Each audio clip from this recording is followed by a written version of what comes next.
Welcome to another video. ये है black road का एपिसोड 114, 115 और 116 का रिव्यू। तो चलिए जानते हैं कि क्या हुआ ब्लैक रोड की कहानी में आगे। तो अब तक ब्लैक रोड में आस्था और मिमोसा को सामना करना पड़ता है रिल का, और फाना के सामने होते हैं नोलेल, जहां पर फिंगिलियन और गिलियन ने मिलकर अपने अपोनेंट्स को हरा दिया है। तो अब आगे हम देख पाते हैं फाइट नोलेल और फाना की, जहाँ पर नोलेल अपने वल्कारी आर्मर का इस्तेमाल करती है, जहाँ पे वो काफी सारे वारों से बचती है फाना के, और आखिर में वो डोमिनेट करने में कामयाब होती है फाना को। पर जहाँ से डर होता है फाना के उस रेज मोड का, जिसके वजह से उसको हराने के लिए अपनी पूरी शक्ति का इस्तेमाल करती है और यूज़ करती है उस पे सी ड्रैगन रोर, जिस वार से फाना का टॉप फ्लोर उड़ जाता है। मतलब उसका कमर से ऊपर वाला हिस्सा सारा डिस्ट्रॉय हो जाता है, जिसके लिए काफ़ी शर्मिंदा होते हैं नोलिल। पर उसके बावजूद भी फाना को कुछ होता नहीं है, क्योंकि अपने आप को दोबारा हील करके अपने ऊपर का टॉप फ्लोर दोबारा ले आती है वो।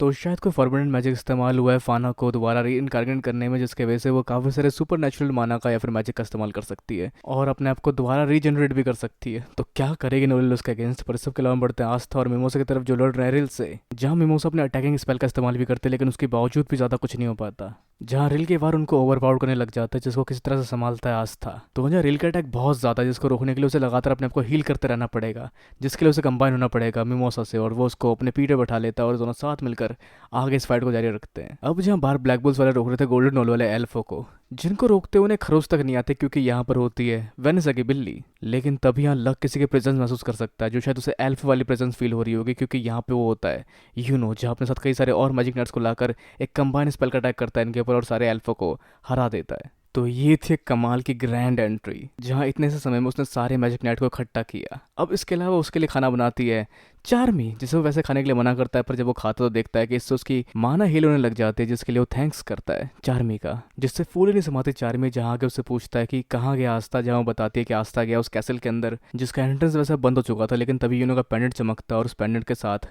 एक गेट खुलता है, जिसके थ्रू उस कैसल का एंट्रेंस दोबारा खुलता है, जिसके साथ अंदर एंटर करता है, जहाँ उसके पीछे चिपके चिपके चार्मी भी उसके साथ अंदर घुस जाती है और गिरती है उस जगह पर जहाँ पर रिल के खतरनाक खतरनाक मॉन्स्टर बने होते हैं, और जो बिल्कुल नरक की तरह लगता है, जिसको देखकर डर रही होती है और भाग रही होती है अपने कॉर्नर के ऊपर बैठ के यहाँ से वहाँ, जहाँ उसे देखते हैं आस्था और मिमोसा, जिनको बताते हैं कि वो के साथ यहाँ आई थी। अब इसके अलावा यहाँ रिल परेशान है कि कुछ अच्छा क्यों नहीं बना पा रहा मैं, सब कुछ इतना डेंजरस क्यों बन रहा है, ये इंसानों की गलती है।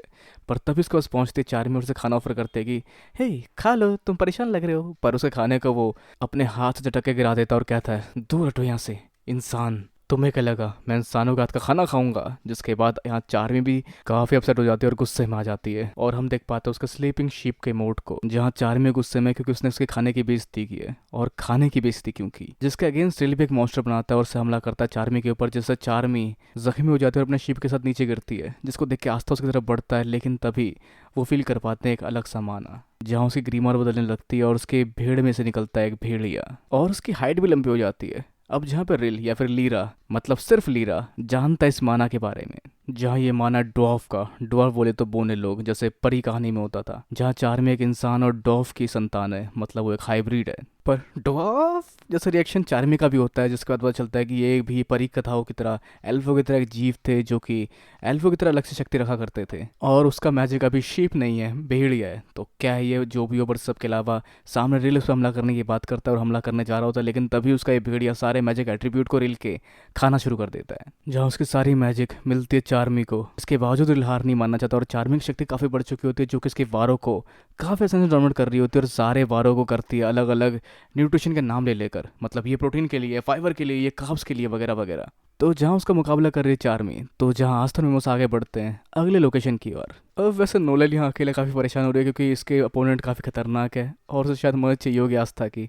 पर तभी वहाँ बढ़ते हैं प्रेइंग मैंटिस, जिसको देख के उतने खुश नहीं होती। पर इस सब के अलावा जहाँ आस्था और मिमोसा बढ़ते हैं, तो वो देख पाते हैं डेविड को, जो गोल्डन डॉन का मेंबर है, जो एल्फ बन गया था, जिसके रीइंकार्नेशन मैजिक को रिवर्ट करता है आस्था में तलवार से, और इस तरह से वो भी इसको नॉर्मल कर देते हैं। तो वैसे आगे वो देख पाते हैं अलग अलग लोगों को, जहाँ पे देख पाते हैं कि 4 एल्फ एक जगह पर है और 3 एल्फ इकट्ठे एक जगह खड़े हैं और चौथा एल्फ कहीं और खड़ा है। तो मतलब वो होगा जो 3 एल्फों का मुकाबला कर रहा है। जहाँ हम बढ़ते की तरफ, जिसके सामने होते हैं पैड्री, राया और रॉनी, जहाँ राया और पैड्री लाइट मैजिक से उसको वार करना शुरू करते हैं, जिसको माना जोन के अंदर डॉज कर रहा होता है और अपना एक वार करता है उनके ऊपर। लेकिन तभी उसके करीब उनमें से एक एल्फ यानी कि रॉनी आ जाता है, जिसको डिटेक्ट नहीं कर पाता और ऐसा एक बार नहीं 2 बार होता है, जिस दूसरी बारी में उसका पेंडेंट ले लेता है, जहाँ रॉनी कहता है कि अब सब कुछ सही हो जाएगा। पर ये झूठ होता है जो भाप पाता है राया, और राया उससे पूछता है कि तुम कौन हो। जिस पल मुस्कुराता है रॉनी और राया के पेट में छेद हो जाता है। अब जब हम राया के फ्लैशबैक को देख पाते हैं, जो कहता है कि मैं जानता था इंसानों ने धोखा दिया, लेकिन उसने मैं धोखा नहीं दिया, जो मैंने बताया नहीं अपने लोगों को, क्योंकि मैं झूठ के परे देख सकता हूँ।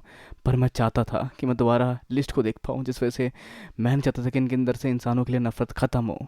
और झूठ इसने कहा है, और पता नहीं कितने समय से हमारे बीच रोनी बन के रह रहा था। जहाँ उसकी तरफ बढ़ता पैट्री और तभी पूछता कि तुमने ऐसा क्यों किया और तुम कौन हो। जो कहता है वही वाली डायलॉग कि 3 लीफ क्लोवर का मतलब ये होता है, 4 लीफ मतलब गुड लक, और 5 लीफ में रहता है डीमन। जब मैंने 2 4 लीफ क्लोवर ग्रीमर वालों को देखा तो मैंने चाहा कि मैं 5 लीफ क्लोवर ग्रीमर को पा सकूं, और अब शायद वो पा सकता है। जहाँ वो यूनो का पेंडेंट लेके जाता है और ऊपर लगाता है एक पत्थर के अंदर, जिसके बाद सामने आता है एक डीमन, और उसके अंदर रोनी के अंदर से निकल के एक शक्ति मिल जाती है। मतलब शायद रोनी के अंदर आत्मा थी डीमन की, जो उसके शरीर में जा चुकी है अब, जो अस्तर और जिसको देख के सब हैरान होता है कि ये आखिर है क्या, ये कौन सा प्राणी है।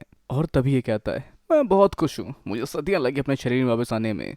मैं सदियों बाद अपने शरीर के अंदर आया हूँ, और तुम्हारा बहुत बहुत शुक्रिया 4 लीफ क्लोवर ग्रीमर वाले शख्स। जो शुक्रिया था वो पैट्री का कर रहा है, क्योंकि वो दोबारा वो नाउमीदी महसूस कराने में कामयाब हो पाया जो पहले कर पाया था। क्योंकि जब इंसानों ने एल्फो को मारा था तो उस समय भी वो इंसान नहीं थे, वो डेविल ही था जिसने उनको ऐसा करने के लिए मजबूर किया था। और वो डेविल और कोई नहीं, यही था जिसने इंसानों से ऐसा करवाया था। और फिर दोबारा तुमने वो बेवकूफ़ी दोहरा कर मुझे दोबारा कामयाब कराया। और ये सारा रिवेंज प्लान भी उसी का रचा हुआ था। जहाँ वो कहता है तुम बेवकूफ़ हो, जिसको सुन के वार करता है पैट्री, जिस वार को रिटर्न कहकर वो इनकी तरफ दोबारा रिपेल कर देता है, जिसको बचाता है यूनो, क्योंकि यहाँ पे वो शरीर उनके कैप्टन का है। और जिसको लाने के लिए यूनो यूज़ करता है माना जोन स्पिरिट स्टॉर्म का, जिसको ये डीमन वैक्यूम वॉल से ब्लॉक कर लेता है, क्योंकि उसके पास है वर्ड सोल मैजिक। पर तभी वहाँ आता है आस्था मिमोसा के साथ, और नीचे उतर के देखता है कि ये कौन सी भला हमारे सामने खड़ी है। पर उसकी मैजिक उसे काफ़ी हद तक सेम फीलिंग देती है, क्योंकि उसके पास भी डीमन की मैजिक ही है। पर जब अपने पास बुलाता है पैट्री को, पर पैट्री से वार करने लगता है, जिसको देखकर वो वैनिश शब्द कहता है और उसका वार वैनिश हो जाता है। उसके बाद उसको वो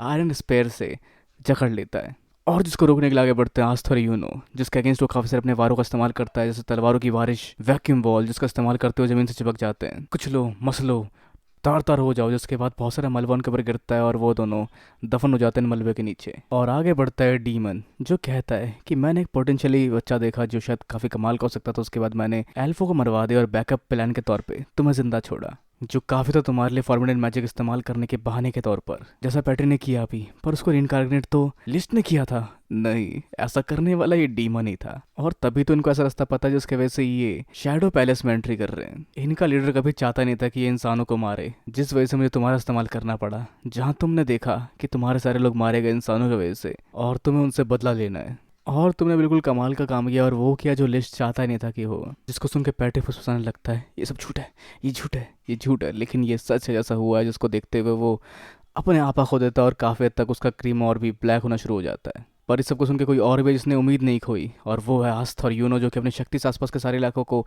इरेज कर देते हैं। और फिर वो आगे बढ़ते हैं लड़ने के लिए सेल्फ से, जहाँ दोनों साथ में पावर कंबाइन करके उसके तलवारों के वार को डोमिनेट करते हैं, और साथ में आगे बढ़कर उस पर वार करने में कामयाब होते हैं, जिससे उसके हाथ में खरोच लगती है, लेकिन उससे ज़्यादा कुछ होता नहीं उसको। पर जहाँ पे आगे वो कहता है कि जब एक 4 लीफ क्लोवर ग्रीमर वाले बंदे को नाउमीदी आती है तो उसे ग्रीमर 5 लीफ क्लोवर ग्रीमर बन जाता है, जो पूरा काला हो जाता है। और ये होता है एक डीमन का ग्रीमर, जिसका यूज़ करने वाला है ये डीमन। जैसा करने में वो 500 साल पहले भी कामयाब हुआ था, लेकिन आखिर में उस बंदे ने रेजिस्ट किया, जो ऐसा लिस्ट था जिसने ऐसा होने नहीं दिया उस समय। पर अब उसे मिला है पैट्री का ग्रीमोर, और अब यहाँ पैट्री क्या करेगा, जिसके लिए उसे कान में जाके कहता है वो जो करना है करो, अपने नफरत और नाउमीदी को खुद को गाइड करने दो। जहाँ पैट्री का पूरा शरीर काला पड़ने लग जाता है, और वो बन जाता है डार्क एल्फ, और वो डीमन डार्क लाइट मैजिक का इस्तेमाल इनके ऊपर करना शुरू कर देता है, जिसका वार काफ़ी खतरनाक होता है। और यहाँ पे डीमन बाहर की तरफ निकलता है अपनी मंजिल को पाने के लिए, फिर दुनिया पर राज करने के लिए। लेकिन जहाँ पर लिस्ट की तरफ बढ़ते हैं वार करने के लिए, और लड़ना शुरू कर देता है वो आस्था से, और जिसमें हाथ बढ़ाता है यूनो भी, जहाँ वो अपने वार करना शुरू करता है यूनो के ऊपर, जिसको डॉच करना यूनो के लिए थोड़ा मुश्किल जरूर होता है। जहाँ उसका हाथ बढ़ाता है आस्था, और इस तरह से दोनों साथ मिलकर उसका मुकाबला कर रहे होते हैं, और वो भी दोनों का मुकाबला कर रहा होता है। जहाँ आस्था कहता है जो भी तुमने किया उसके लिए मैं तुम्हें माफ तो नहीं कर सकता, लेकिन